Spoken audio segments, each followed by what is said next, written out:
Hello, my name is Dr. Joy McNeil, and I am so excited to be a part of this amazing educational summit for 2022. I don't know about you, but I've got a feeling that as we move forward, things are going to get better and better. Now, you might find this workshop a bit unique. It's a workshop on mental health.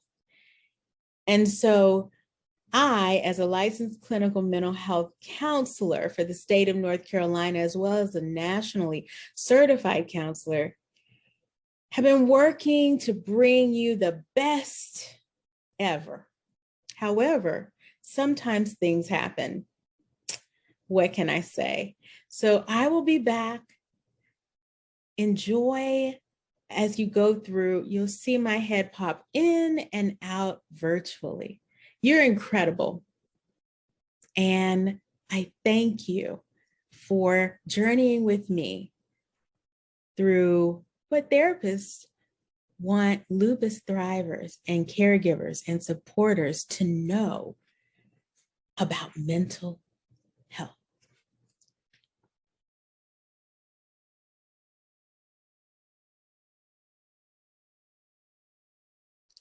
We are all going so fast. We're moving at the speed of light, it feels like. So many things to think about, so many things that stress us. Let's take a moment, just one moment, for about 7 minutes. And I just want you to sit, right? If you can find a quiet space, you can find somewhere to go and just have a moment of peace. Just have a moment of rest. Can you do that? Can you find a place that's uniquely yours for about 7 minutes? While you're getting there and you're getting set up,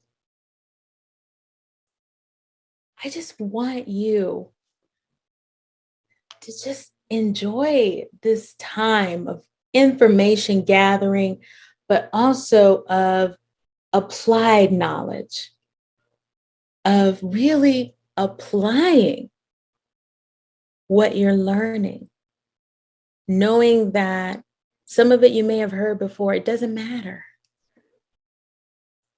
I want you to know that everything that you need, everything that's for you is coming to you. Some things we already have, we just haven't taken time to be aware and know it. So find yourself a comfortable chair. Maybe you want to get on the floor. But I want to take us through a guided visualization and meditation regarding what I call healing, taking time to come back and reset into the fact that we're here today. So we got 7 minutes. Let's use this time. I believe in you. All right, so have you taken the time now to find yourself in a relaxed state, to find yourself somewhere to sit? It doesn't matter whether you're young, older, it doesn't matter, whether we're talking about women or men or however you identify. This is for you. So for the first few moments, I just want you to close down your eyes. Don't look around. Don't worry about what you've got to do later. Right now, this is your time. And I invite you to lie down or to sit comfortably.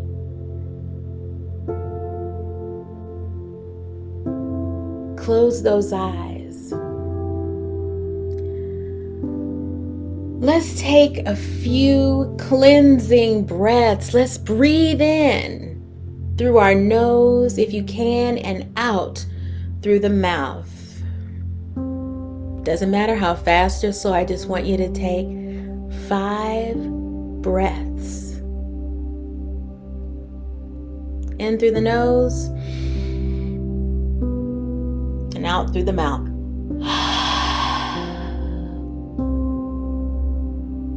Relax those shoulders. Relax your face.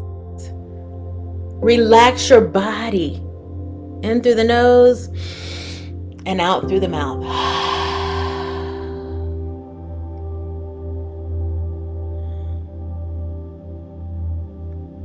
This time I want you to breathe in strength. I want you to breathe in courage. I want you to breathe in acceptance.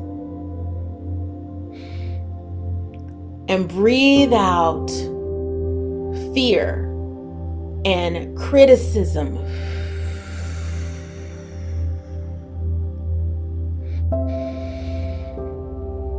Enjoy each breath.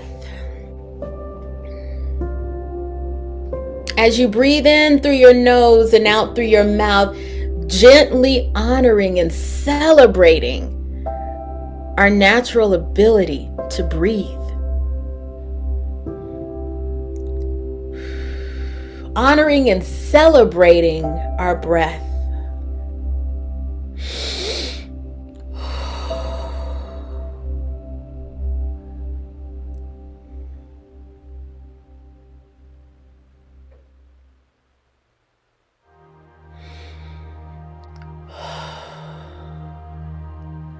Breathe in exactly what you need for this moment. Strength, positivity, comfort. And when you breathe out, release unpleasantness, unpleasant sensations and feelings that do not serve you.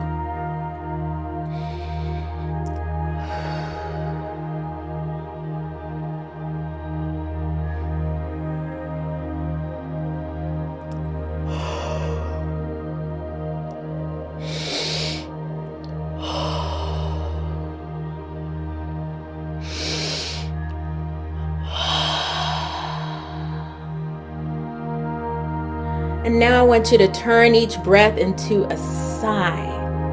Open your mouth and let that wide sigh, when you breathe out, sigh. Breathe in through your nose. Let's sigh.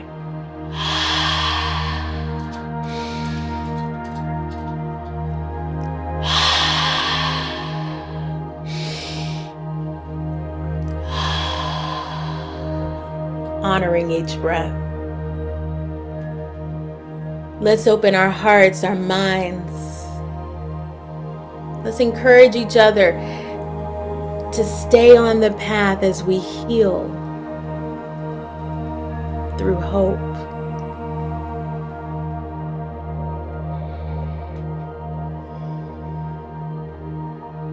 Now, eyes closed. Whenever you're ready, I want you to close those eyes and continue to breathe.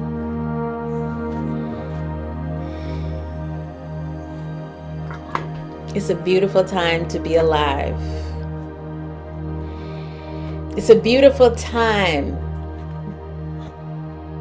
regardless of what happened before you got here or what you have to do later.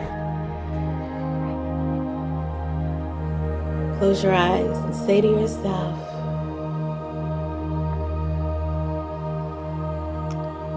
I make a conscious commitment to reclaim and restore my well-being.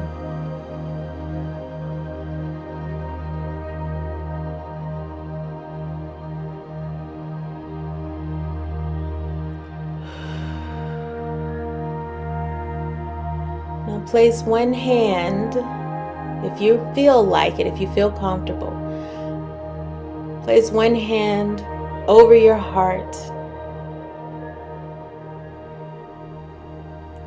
and then place the other hand on top of that. And repeat after me. I will hold my heart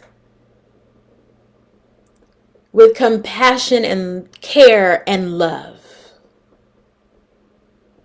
I welcome in hope. I welcome in healing. I welcome in peace. I welcome in joy.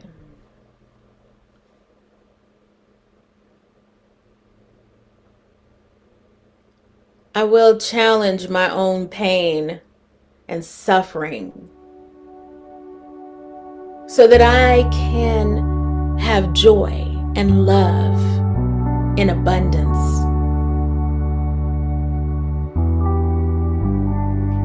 It's okay to gently pat your hand or caress your hand that's holding onto your heart. This is your time. This is your season. This is your moment. Keep breathing.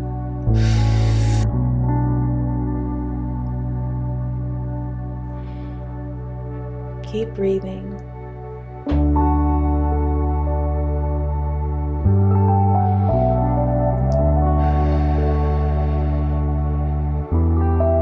I will move away from scarcity towards abundance.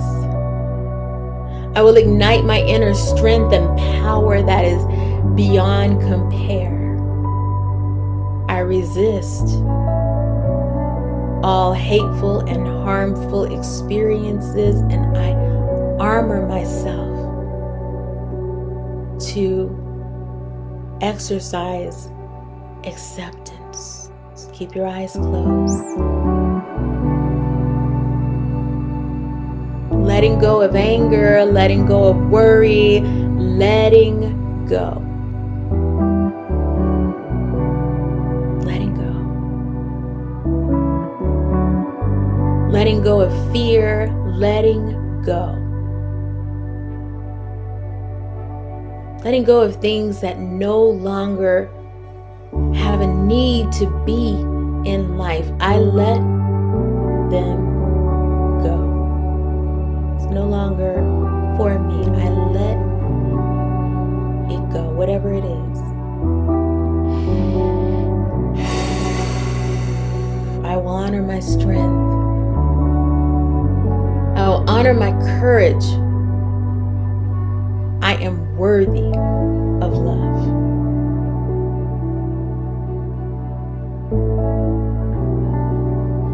May we all be shining suns of hope.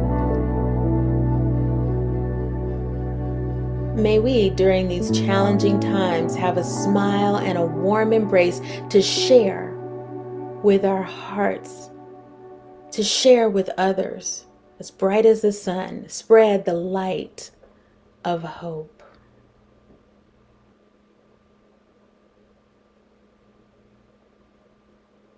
You're a bearer of hope. You're a beacon of love. You are resilience. You are on the path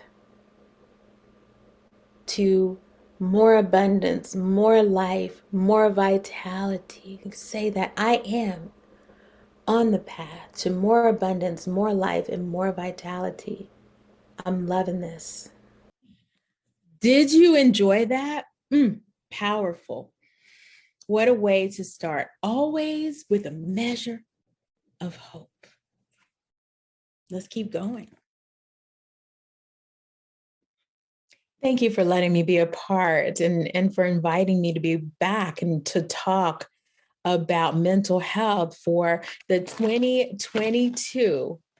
Can you believe it's 2022? For the 2022 Lupus Educational Summit here in North Carolina. It is indeed an honor to be here with you. is when I was videoing things, it was recording only audio. So I am here today with you on take 4 of what I'm about to share with you. So some of my colleagues too, we've all been through hard times. Going back to the way things were isn't quite reality. The past 2 years have been difficult on the mind, the soul, the body, the emotions, the spirit. It's been tough. I know I'm not alone in that. Every human on the planet has lived through a pandemic that no one else had really experienced in 100 years. Currently, it's still a global health crisis. Maybe not at pandemic proportions, but it remains a global health crisis.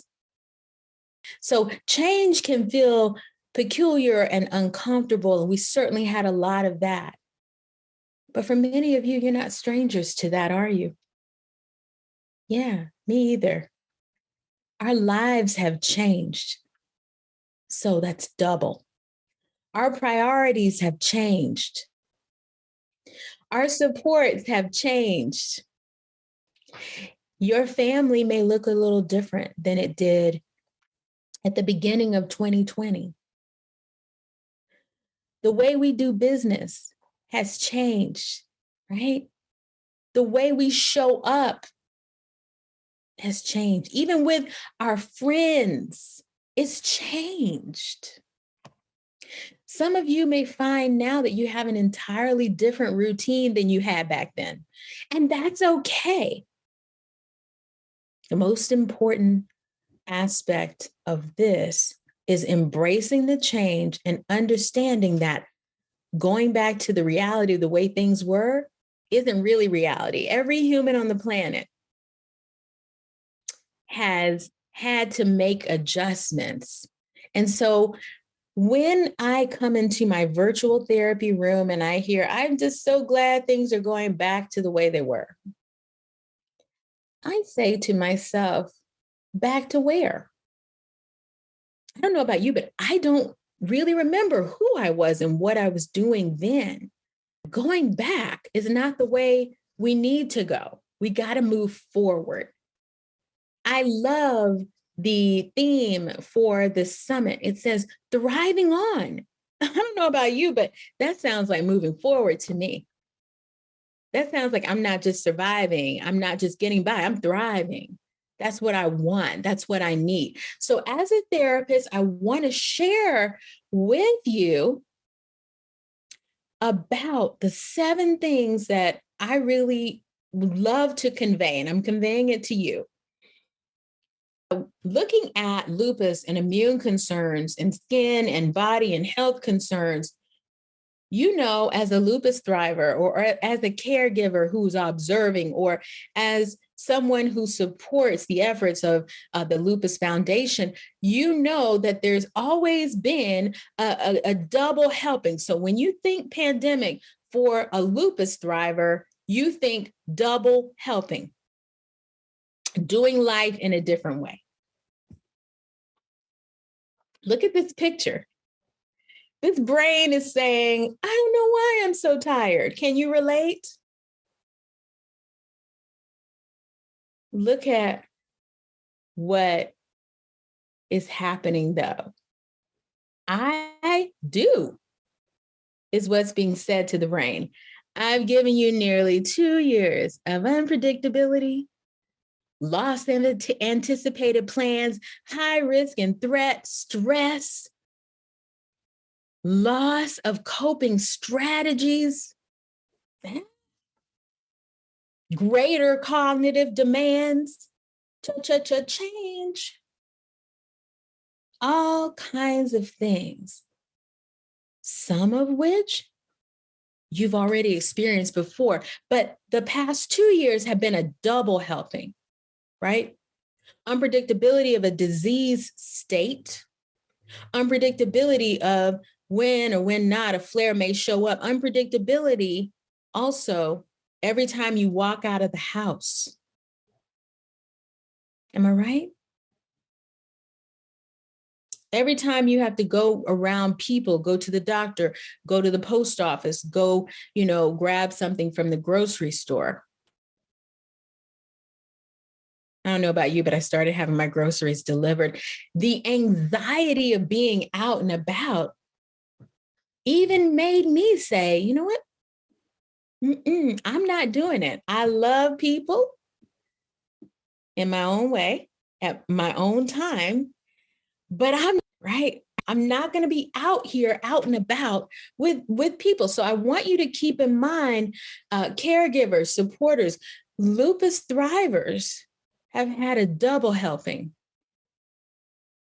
And in a way, all of us can now in some way, shape, or form empathize. You may not have lupus for some of you, but you can empathize. Am I right? Because you lived through the anxiety of COVID.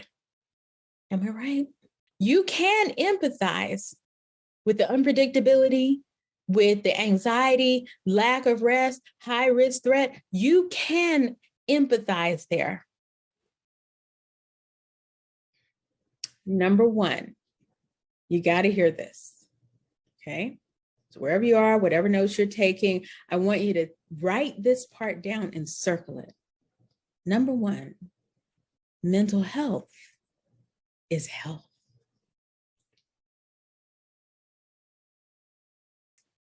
If you have a brain up here in your head, that means you have mental health connected, but mental health is health. So it's real. It's something that we all have. It's important for all of us. It's part of being human. It's complicated. It fluctuates.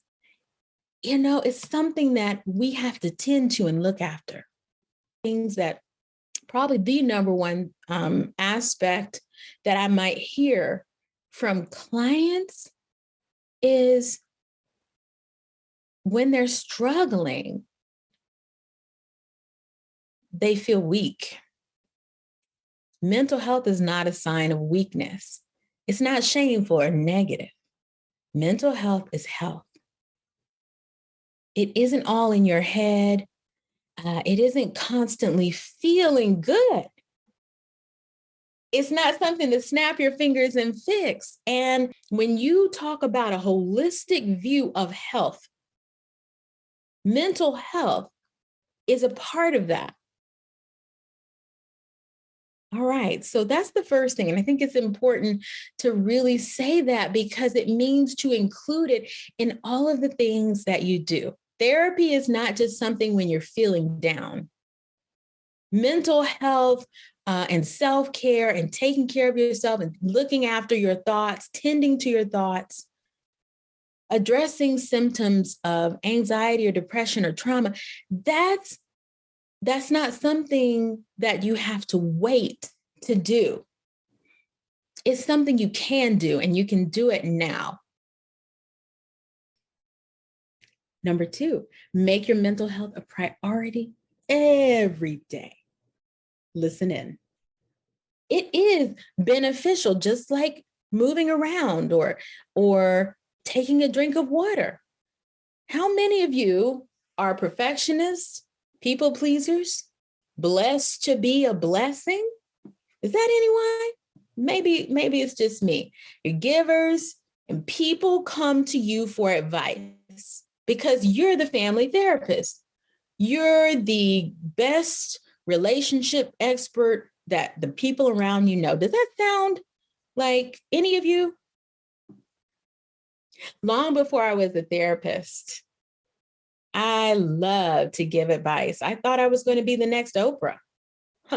Guys, it's important to begin to shed some of those labels that we place on ourselves.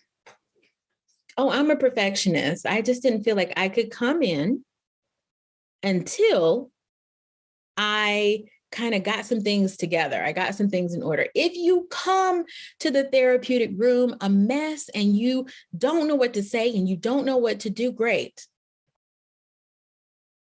That's important to recognize. You don't come perfectly to a therapeutic room. You don't need to have it all together. As a matter of fact, you really don't. You can come and things can be going great.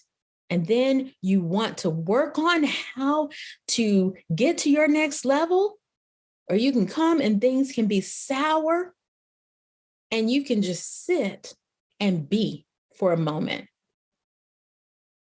One thing that I think is important in making your mental health priority is realizing none of us have it all together. I hear more and more, I need to do a better job of prioritizing me.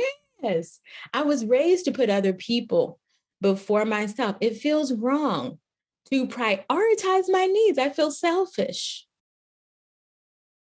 And so talking through some of those things, some of the ways that we disconnect from our bodies, we can empathize with others, but when it comes to self, we feel like we're in a foreign land. To look forward, it is important to look ahead at how you can start to prioritize your mental health and understanding that it will never be perfect because none of us are perfect.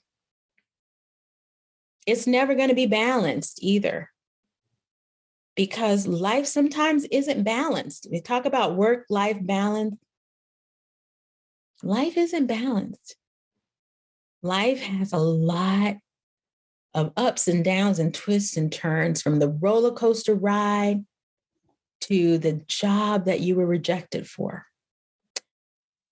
So for those of you who feel selfish prioritizing your mental health today, I want you to ask yourself, what would you tell a friend? I want to know, what would you tell a friend?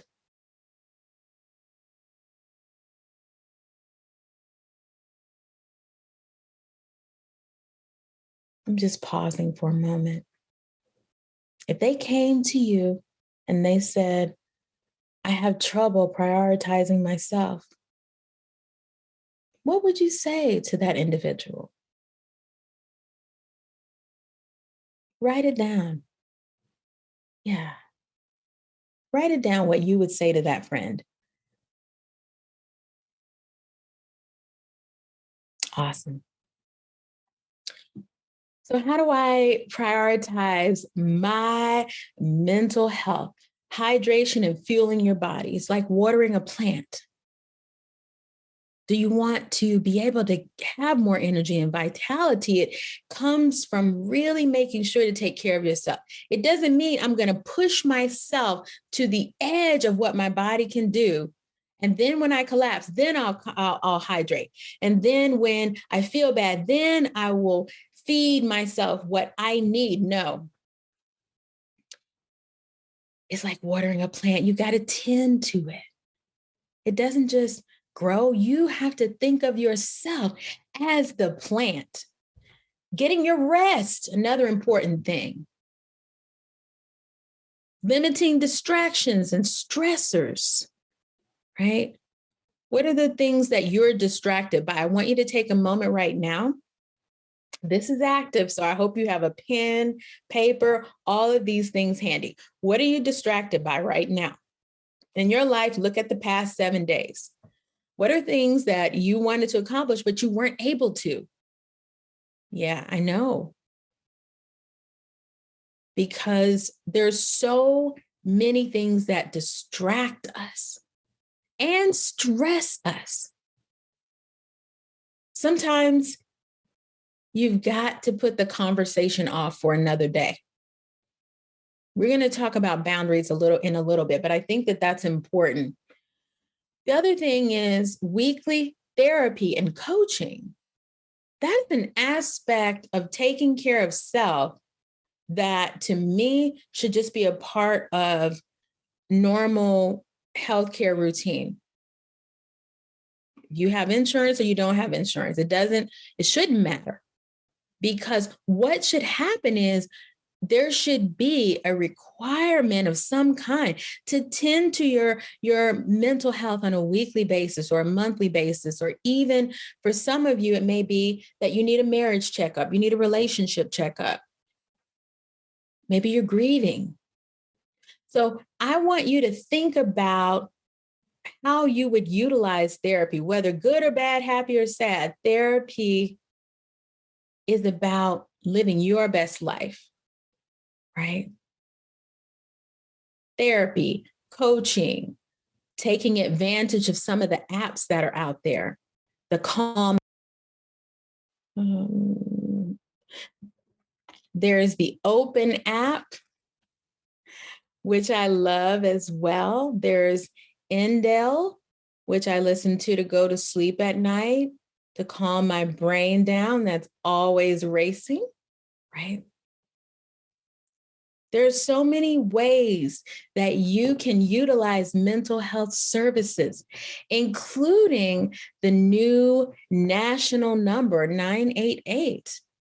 When you're in a mental health crisis, my first panic attack that lasted for days and days, I thought I was having a heart attack. And for some of you, you may have experienced something similar, where you thought that you were about to just completely breathe yourself until you stop, because it's like, why do I feel out of breath? I know it was very frustrating for me.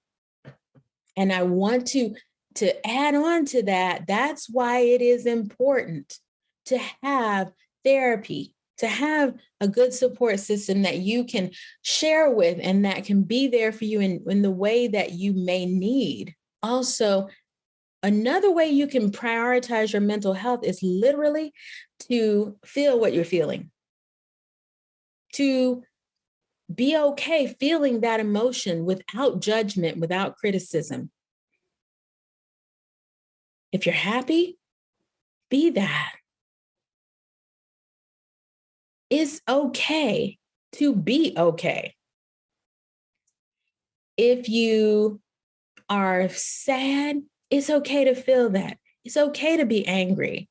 It's what we do once we experience that feeling that can make or diminish our impact in life, right? If you're angry and you go and you throw something at a building, that's not a great use of that anger, but it happens. So anger needs to trigger something healthy. And I want you to think about that. Happiness triggers healthy things. Your thoughts tend to run a little bit better. But for some people, they tend to believe that they believe that they literally will never be happy. Maybe that's something that you rehearsed and you told yourself. This is why allowing yourself to feel what you feel is important. And then out of that aspect of feeling comes how you choose to behave, because it is a choice. Right? So also I want to talk about another priority of mental health, and that's decluttering your mental space, your living space, your environment, because things in our space can make us sick. Simplify. I've been going through a process of that for several years, of just simplification. Why do I need all this stuff? And I'm sure somewhere my mom is laughing. Yep. But it is true.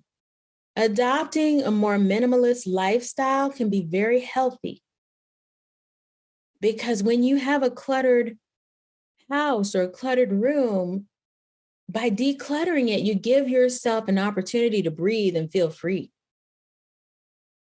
So for some of you, you may need help and support getting that done. And it's okay to ask for support. Boundaries, setting and maintaining them. I think more than anything else, what I would want to convey in terms of making it a priority is understanding that when it's not a priority, you really are limiting yourself. You're limiting your impact in the world by not being able to say no or yes, or saying not today. It's okay to say not today, or, this isn't working for me. It's okay to prioritize self-care, which is essentially showing yourself that same love that you're freely giving to others. Did I step on someone's toes? It's okay. One of the therapist, Nidra Tawab, she talks about what she was like before she had healthy boundaries. I'm going to share some of that with you. Number one, before I had healthy boundaries, I would wait for people to figure out what I needed. I would allow people to borrow money that I couldn't afford to loan. I would easily say yes to things I didn't have time to do and spend money without considering my finances. Before I had healthy boundaries, I would allow people to borrow items and not return them. Well, golly. To offer to help in cases where I did not have the capacity. Before I had healthy boundaries, I just offered, yes, I'll help, right? Is that anyone out there? Maybe it is. Before I had healthy boundaries, I would do what other people wanted without considering my needs. I would tell people what is best for them, right?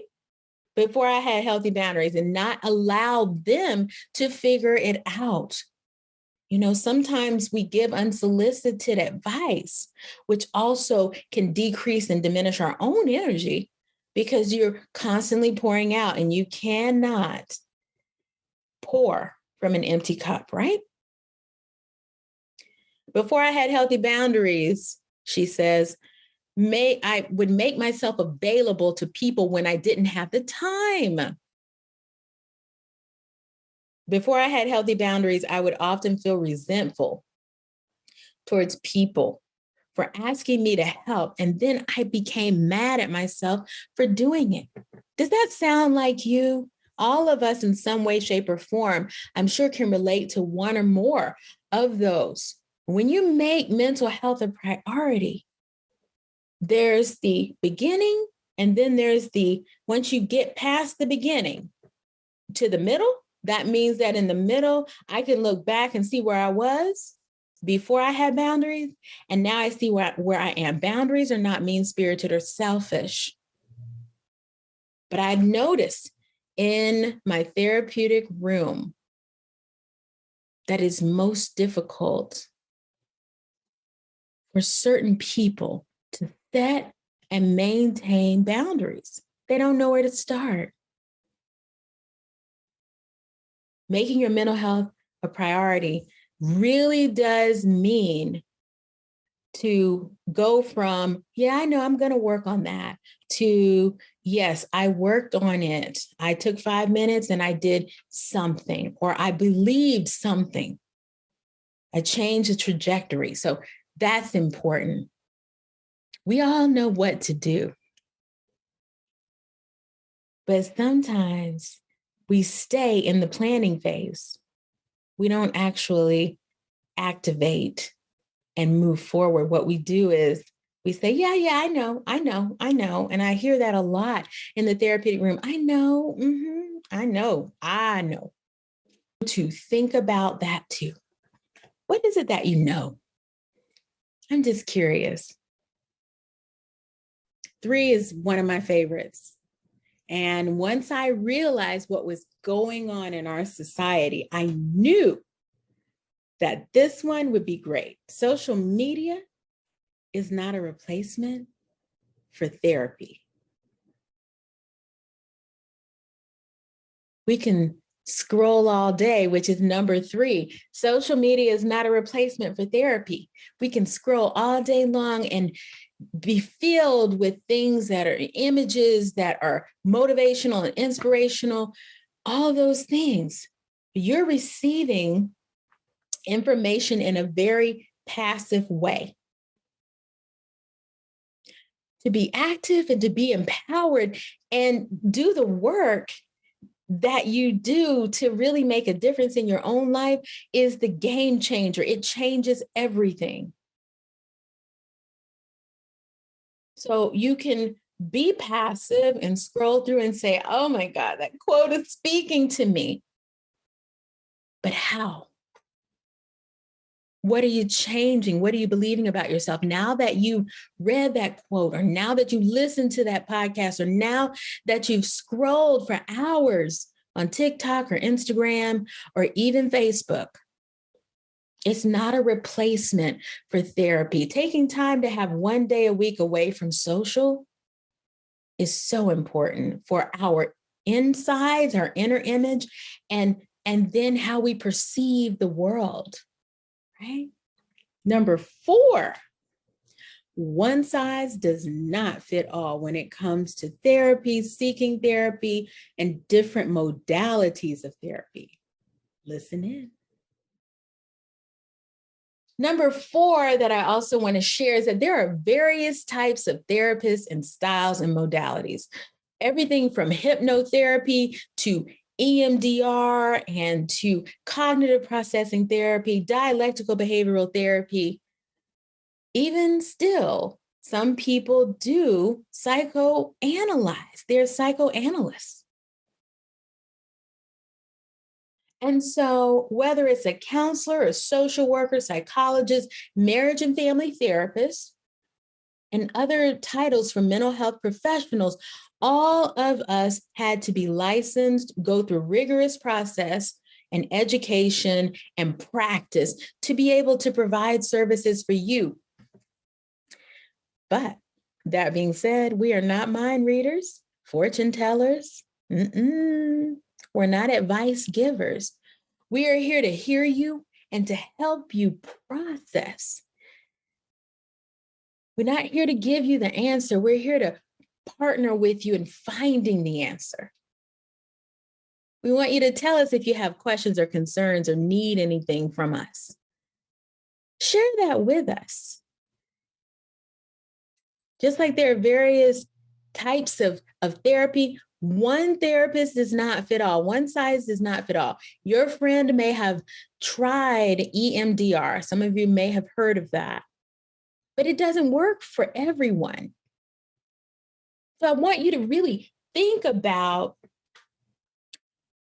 how it is that you best receive therapy. Some people, it's cognitive behavioral therapy all day. For some, it's solution focused. It's motivational interviewing.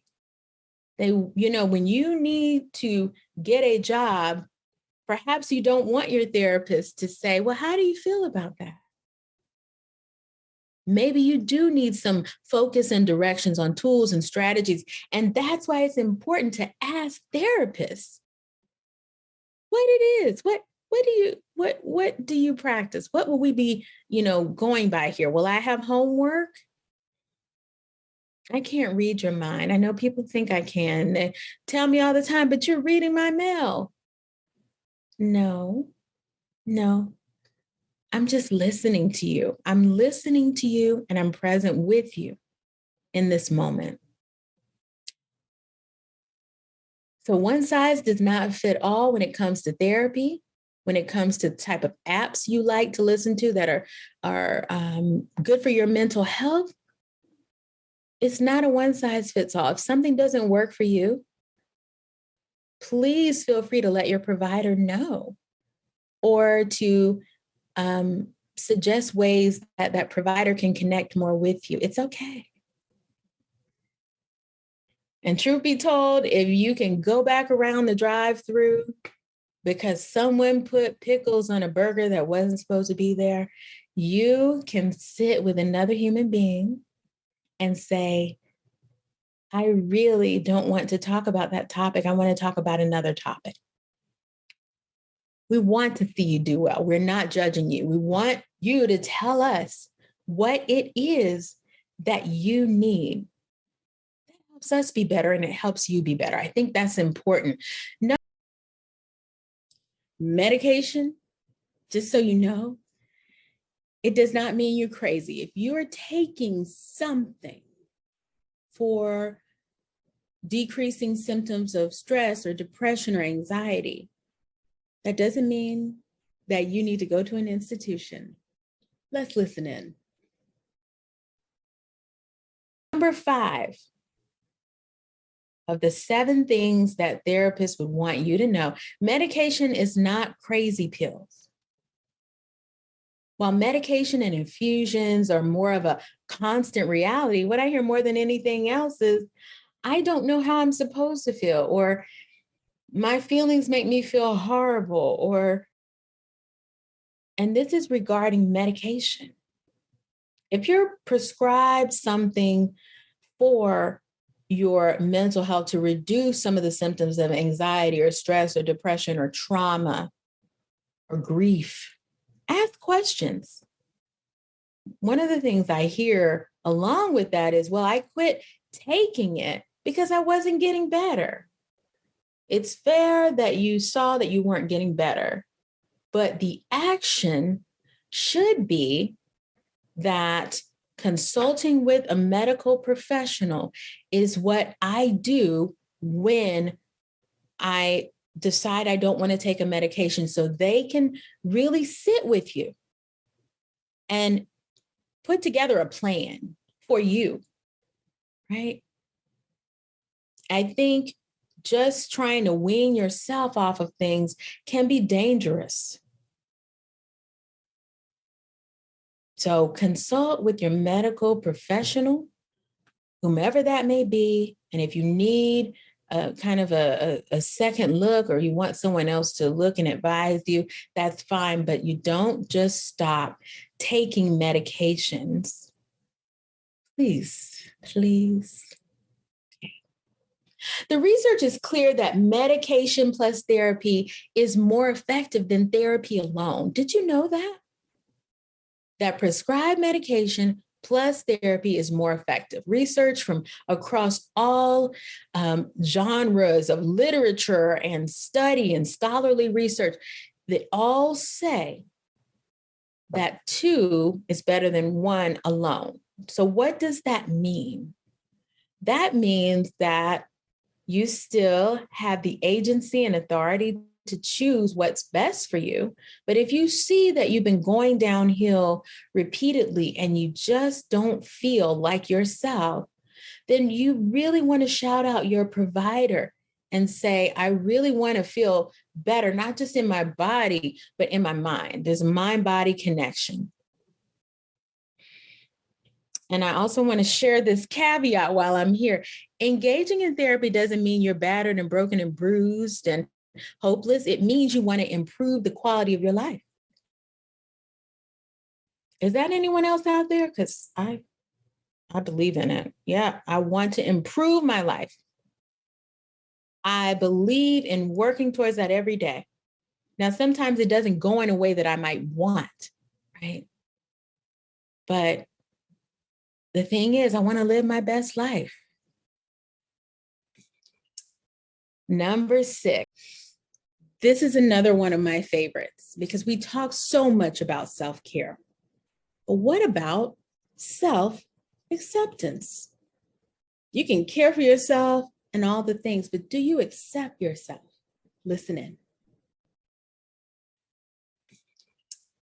Number 6, one of the keys to better mental health is self-acceptance, pushing against the desire to be self-critical. We can be our own worst enemies, so let's be our own best friends instead. Self-acceptance is awesome. Pushing against that desire to tear yourself down. You don't have to have anyone else tearing yourself down when it's you, when you're constantly the one. So really lean in to challenging those thoughts and limiting beliefs that you're nothing, that you're going nowhere, that no one will love you, that, you deserve to be alone, or, you caused this disorder and disease, this autoimmune entity called lupus to come upon you. No, you are not the cause. of having lupus. It's not because of you or something you did or didn't do, something you drank or didn't drink, something, maybe it's like, maybe I should have been vegan. Maybe I should have. This is where you are. You didn't cause lupus. You did not cause what may be happening to you or what happened to you in the past. Now is a time for self-acceptance and to push against the desire to be self-critical. Number 7, it's okay to be okay. I promise I'm not going to tell anybody. Well, I might, but it is okay to be okay. We tend to hear the converse of it, but I want to share with you, sometimes it's okay to be okay, to allow yourself to be happy and full of joy. Listen in. The other part is, it's okay to be okay. I want to really talk about how okay it is to be okay. And as a therapist, I want you to know that every session doesn't have to have a problem. Every conversation that you have with people, doesn't have to be about how bad things are going. Things are going great. Yep, they are. They're going great. And maybe, for others, it's not great. But it's okay to be okay, even if those around you are not okay. I want you to think, and really, I challenge you to say to yourself, but it's okay to be okay. It's okay not to be okay, because sometimes we're not. Sometimes we are raging and upset and just all the things, but it's okay. Life is not stopping because we're not okay. Think about the last time you had a challenge. Something I say, think about the last time that you had a tough situation. How did you recover? When I look back at these 7 parts that I really want you to know, there are a couple things missing. I want you to know that mental health is health. That was number 1. Therapists really want you to know that making your mental health a priority is beneficial for you, just like anything else. When you take in more of what you need, then life reflects it. You don't have to be a perfectionist. Learn to be purposeful, not perfectionistic. Social media is not a replacement for therapy. That was number 3. And then number 4, there are various types of therapists and styles and modalities practiced. One size does not fit all. Number 5, medication. It's not crazy pills. It's not because you're going crazy. No matter what you may have heard in your past or from your family or some of the things you grew up hearing, pardon me, medication is not crazy pills. It's not because you are one step away from being sent away to some sort of institution. If it can help and you are okay with it and you've educated yourself and you've looked at the resources available, and that doesn't mean Googling everything, because sometimes Googling can make matters worse, especially when it comes to anxiety. So the thing is that medication and therapy together have been found to be much more effective than just medication alone or therapy alone. And self-acceptance is important. Self-acceptance is something that is critical. And I want to, read something to you. This is from Brene Brown. True belonging only happens when we present our authentic, imperfect selves to the world. Who are you? How are you authentically showing up? Not as an impersonator or who you think people want to see, but who you are right now. Our sense of belonging can never be greater than our level of self-acceptance. when I accept myself, that means I can be in the world. And I don't have to necessarily be liked, because I accept myself, but I can connect with these people because I'm also showing up authentically. Another quote says, with unconditional self-acceptance, you always, yes, always accept and respect yourself, your personhood, your being, whether or not you perform well, or whether or not people approve of you and your behaviors. That quote was by Albert Ellis, one of the creators of rational emotive behavioral therapy way back when. Look at how it is that you view yourself and begin to accept yourself and show yourself compassion. Okay. And then finally, it's okay to be okay. I want you to say that with me. It's okay to be okay. You know, people will come in and they'll say, well, I don't really have any problems. Thank you for sharing. I don't know. I don't know how I'm supposed to feel. Okay, let's process that. There is nothing that you can say in the therapeutic room that's going to completely throw the therapist off. They're there to help. We want to help you. We want to support you and walk with you, collaborate with you on ways to create the life that you want. That means that you show up. It's okay to be okay. In happy times or sad times, as long as you're consistent and trying to show up, whether it's on the phone, it's virtual or in person, you know, your therapist can make adjustments for you.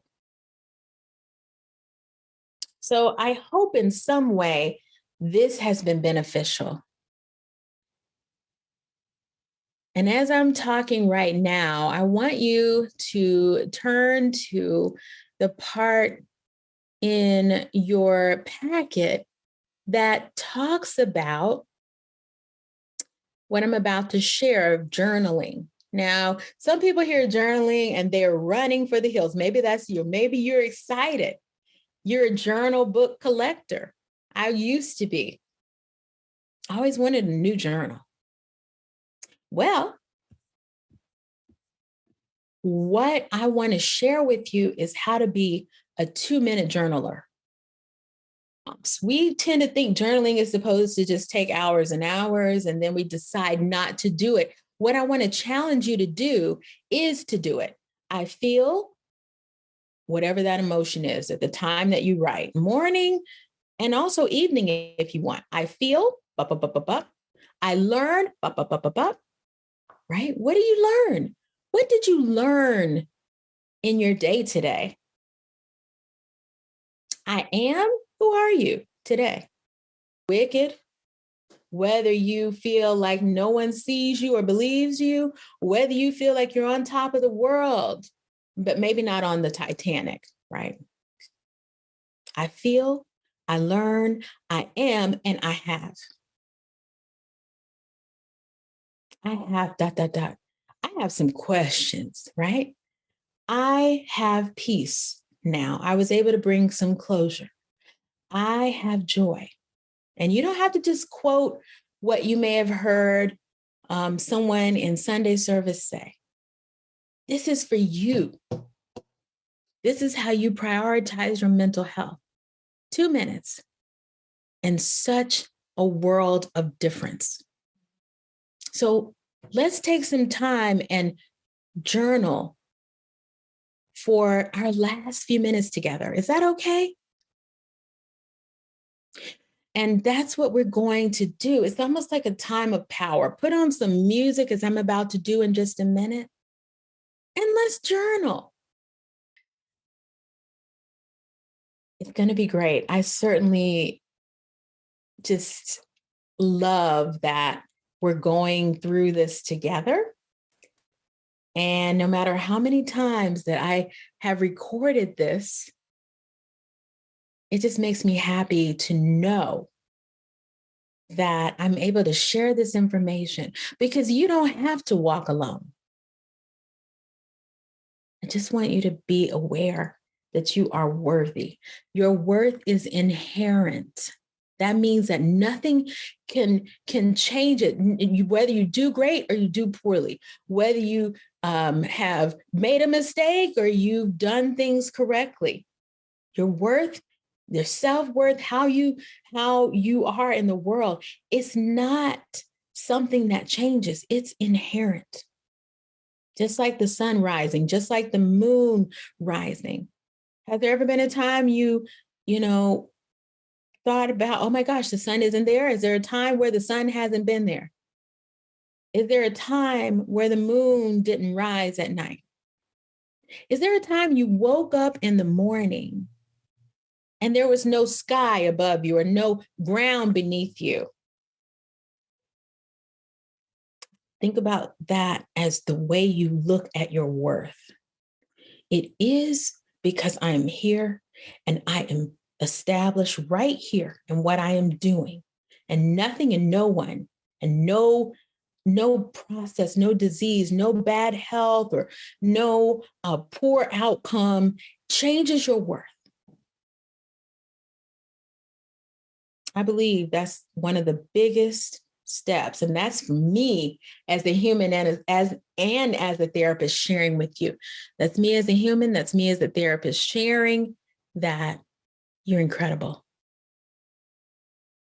You have worth at 100%. And unlike the cell phone, it doesn't ever run low. I need you to really believe that as we go into our 2-minute journaling. I need you to really believe that today. And again, I'm Dr. Joy. I'm going to make sure that I put all of my information, both in what you received, you should have received that, and then also down below. And I really have appreciated this. Let's power forward by doing our 2-minute journaling and powering on. You don't have to have it all together. Just one step at a time.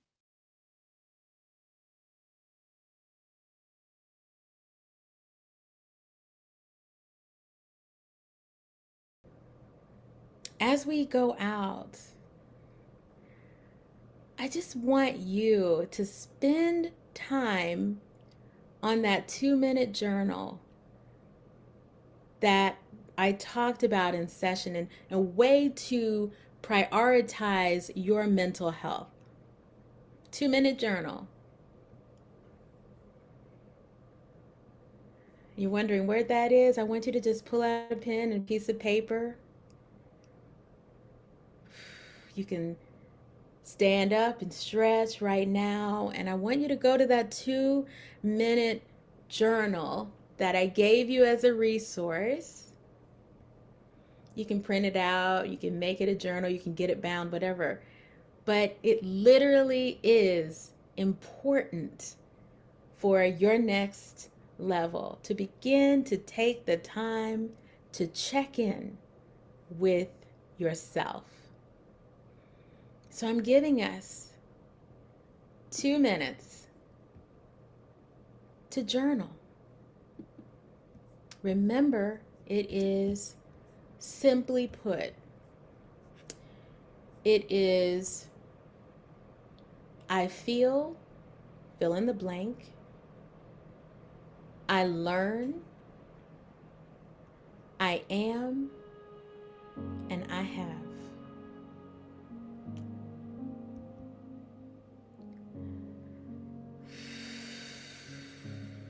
As we close out and you listen to other sessions or go about your day, or you take a break, nap, and come back, I want you to remember you are powerful. You're strong. You are more than what you're currently experiencing or what you have been diagnosed with. Nobody can do it like you. Nobody can do it like you.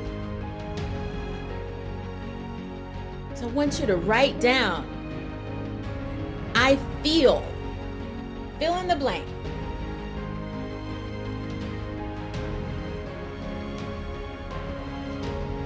If you're not there yet, just take a moment to breathe.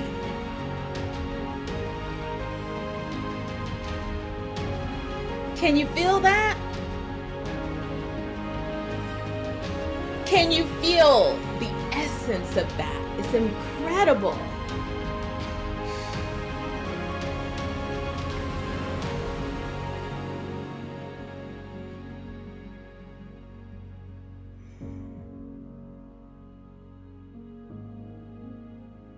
Can you feel that?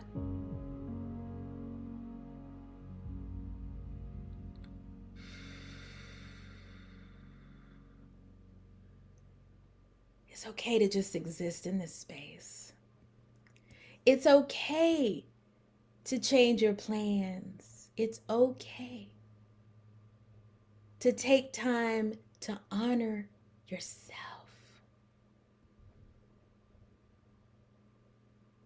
To honor yourself.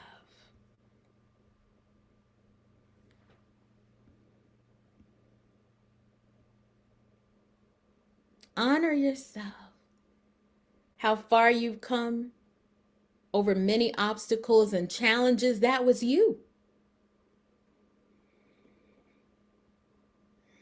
It just feels so good to be alive and to be here and to know that it's not over.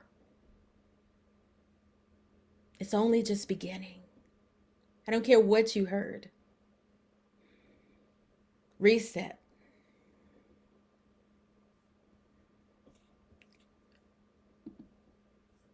I feel,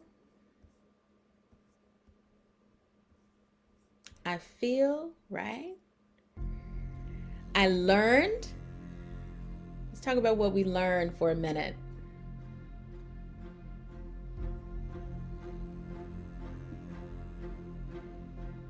I learned, right?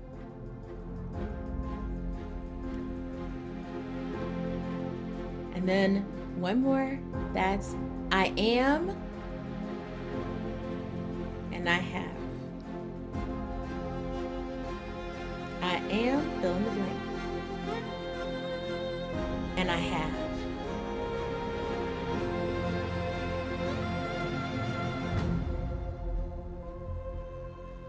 And as we go out, I want you to see the reset, be the reset. It's not about what you do, it's who you are.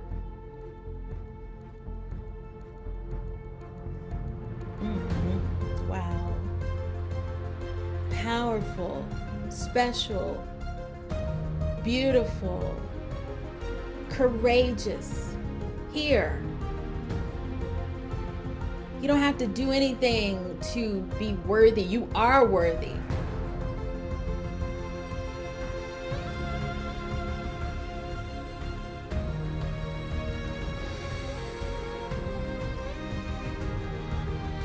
Do you feel that beat?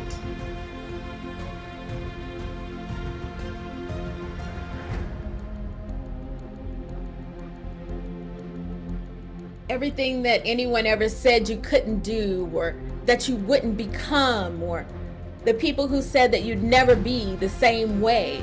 Yeah, they were right. You won't be the same. You're better than you were. Believe that for yourself. Drink that in. You're better than who you were.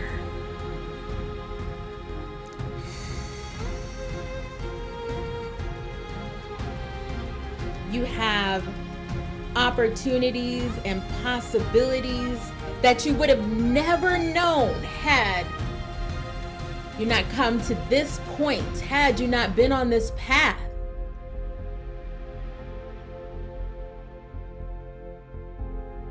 Every trial, every test has made you even better. It taught you.